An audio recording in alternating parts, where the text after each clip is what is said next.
మళ్ళీ వెనక నలుగురిని పెట్టుకున్నాడు. మరి ఎంత ఇచ్చాడో లేదో నాకైతే తెలియదులే గాని, పడాలి నాని అన్న నాయకత్వం వర్దిల్లాలి అని. నీ నాయకుడు ఏమైపోయినాడు, నువ్వేమైపోయినావు? నువ్వు ఎగిరిపడిన తనం 2024లో నీకు ఎలక్షన్స్ ముందు రాని బైపాస్ సర్జరీలన్నీ తర్వాత వచ్చినాయి. అడ్డదిడ్డమైన గుడుంబా దాగి కొట్కాలు తిని గోండాయిజం చేసిన నీకు వెనక నుంచి జిందాబాదులు కొట్టడం, దానికి నువ్వు మురిసిపోవడం, మళ్ళీ నువ్వు నాయకుడివి. ఏ పక్క నుంచి నాయకుడు నువ్వు? కాబట్టి నువ్వు 100% లోపలికి వెళ్తావు. బయటకు వస్తావా లేదా అన్నది నాకైతే తెలియదు. ఎరా ఆర్పీ గడు, ఇంతకుముందు నువ్వు ఎక్కడ ఉన్నావో ఎలా ఉన్నావో మాకు తెలియదు.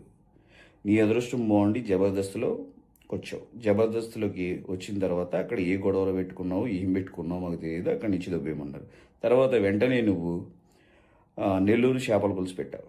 నెల్లూరు చేపల పులుసు కూడా అక్కడ కూడా ఏం గొడవ పెట్టుకున్నావు, ఏం పెట్టుకున్నావో తెలియదు. అక్కడి నుంచి కూడా దొబ్బేయమన్నారు. తర్వాత వెంటనే పాలిటిక్స్ అన్నావు.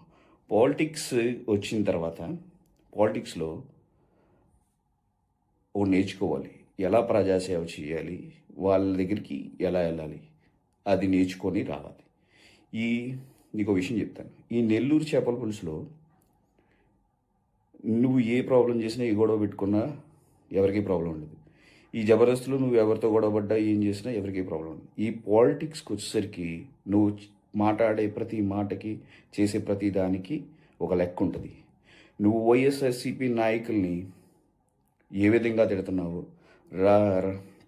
మరి జగన్మోహన్ రెడ్డి గారిని ఏ విధంగా నువ్వు తిడుతున్నావో చాలా చండాలంగా, నీకు నచ్చిన భాషలో, నీకు వచ్చిన భాషలో చాలా వల్గలారిటీగా తిట్టడం స్టార్ట్ చేసావు. గుర్తుపెట్టుకో, నీతో నీతో ఎవరు మాట్లాడిస్తున్నారో జనాలందరికీ తెలుసు. ఎలా మాట్లాడుతున్నావో నీకు తెలుసు. అవన్నీ గుర్తుపెట్టుకో. దీనందరికీ లెక్క చెప్పాల్సిన సమయం వస్తుంది. ఒక సామెత చెప్తాను, విను. ఏరు దాటిన తర్వాత, దాటేంత వరకే తెప్పకి విలువ. ఏరు దాటిన తర్వాత తెప్పను తగలబెడేస్తారు. అలాగే నువ్వు తగలబడద్దు, నువ్వు మంచిగా ఉండు, బాగా మాట్లాడు, జాగ్రత్తగా మాట్లాడు.